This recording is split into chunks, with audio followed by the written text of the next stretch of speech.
became unreasonably reasonable, we are making it easy for you to make step forwards in supporting our national rights and aspirations. And let me tell you, we the Palestinians, we the Arabs, have understood that America is committed to Israel's existence. We got the message. But is America committed to Israel's expansion? I don't think so.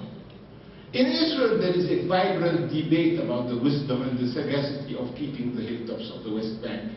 But what is America's interest in Israel keeping the hilltops of the West Bank? None. Is it worth that this unconditional support puts you on a collision course with the Arab world and the Islamic world? I believe not. Today, Israel's existence is not challenged. It's Israel's expansion that is being questioned. And let me tell you, I, for one, believe that the entire Arab world has offered for years already Israel a historical compromise. The Arab world from Morocco on the Atlantic to Muscat in Oman on the Indian Ocean has said to the Israelis through the international community, if you withdraw out of the 67 expansion, we are ready to recognize you in your pre-67 existence. And I want Israelis and Jews today to know that the perpetuation of the conflict basin is not due to Arab rejection of Israeli existence, but rather to Israeli rejection of Arab acceptance.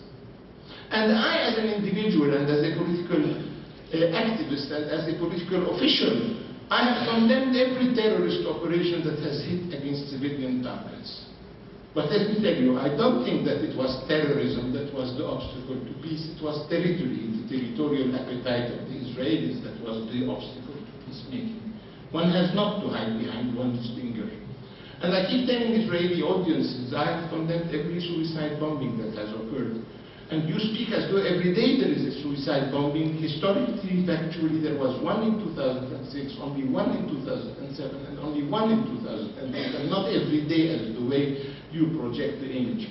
But whoever does not condemn Israeli indiscriminate bombardment of Palestine and Palestinians is not morally qualified to have a responsible, respectable opinion of Palestinian suicide bombings. I was in Cornell University 3 weeks ago, and the young students stood up and said, victims of terrorism, 3 in Israel died last week. I said, last week, 130 Palestinians died due to the Israeli aerial and artillery bombardment. I regret every fatality and casualty, whoever the victim, whoever the perpetrator, but I have a universalistic approach, you have a tribalistic approach. I believe the world prefers a universalistic approach. People who regret the fall of any victim and not the tribal approach of only my victims count and yours die deservedly. So my friends, and I keep telling Israelis, and here I come back to the Nakba issue, I keep telling the Israeli interlocutors, a community and a society that doesn't show sensitivity to the suffering and pain they inflict should expect a reduction in the expression of sympathy for the suffering they have endured. And I invite Israelis to handle with more delicatesse the suffering they have inflicted to us Palestinians. Now let me end by saying, I for one believe that the creation of the quartet in 2002 was a good creation. And as we know, the quartet is made of the USA, the European Union, Russia, and the UN to represent everybody else. I believe the quartet can be the vehicle helping us to achieve peace in the Middle East. But we have to make the quartet an authentic quartet, not a one-tet machine. And so far it has been more a one-tet than a quartet. Number 2, we have to dream of a world that you can make that dream come true. That American foreign policy from now on is at the service of the United Nations and not there are attempts by America to put the United Nations as an instrument of American foreign policy. And let me remind you of Dean Acheson, one of the very distinguished former secretaries of state, who was Secretary of State at the creation of the UN. In his memoirs present at the creation, he says a beautiful sentence. The UN Charter, I can say, it's him speaking, can be considered as a condensed version of American political philosophy or American ideology, and I agree with him. And I agree with American political philosophy, by the way, but our demand, our expectation is that America reconciles its principles with its power, or its power with its principles. So my friends, an authentic quartet which is not a one-tet. And I told friends of mine when asked, what do you expect from America? I said, I'm going to quote a Zionist leader who was an enlightened leader, Nahum Goldman, and he was in favor of peace. And Nahum Goldman, my friends, gave the best, painfully accurate definition of diplomacy in the Middle East already in the 70s when he was commenting critically on Kissinger.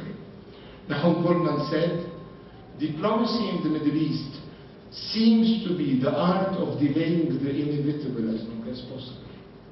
And for him already in the 70s, the inevitable was the two-state solution, meaning the ending of occupation and the creation of the Palestinian missing state.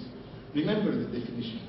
Diplomacy up to now, the way it's practiced, instead of it being the quest for historical shortcuts, is the art of delaying the inevitable as long as possible. And Nahum Goldman, when asked, because he was intimately familiar with the inner workings of Israeli society, knew there won't be peace unless there is an assertive, dynamic American policy. And he said, what we need is a linkage between aid and advice. And he said to Israelis, including Moshe Dayan then, the Americans give you much aid and some advice. Up to now, you Israelis take all the aid and you leave the advice aside. What happens if ever America tells you, you can have the aid only if you took also the advice? And Dayan, with resignation, told him, if there is a linkage between aid and advice, we have to. So my suggestion is that one day, and it's very legitimate in international relations, to link aid and advice. And it was done, by the way, in the last decades, in the post-Second World War, twice in the Middle East. The first time, and some of us are young enough to remember that, in 56, 57, President Eisenhower, with only a phone call, pushed Ben-Gurion out of the occupied Egyptian territory of the Sinai, with only a phone call. And by the way, Sharon, compared to Ben-Gurion, looks like a lamb. Ben-Gurion was the roaring lion. Phone call, Eisenhower brought him back. And Eisenhower then didn't have the reward or the carrot of giving him in exchange total recognition and normalization with 22 Arab countries. Now, any president in the White House, including the actual occupant of the White House, can tell the Israeli interlocutor that in exchange of you abiding to international law and withdrawing out of occupied territories, you have the recognition and normalization with 22 countries.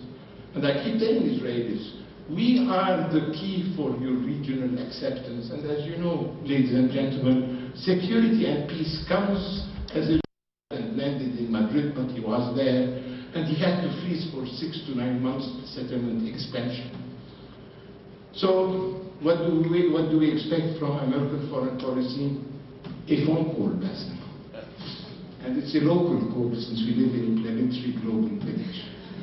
Ladies and gentlemen, to end, I will tell you the following. One, I believe in political willingness, and if there were a political will, a territory that was occupied in 6 days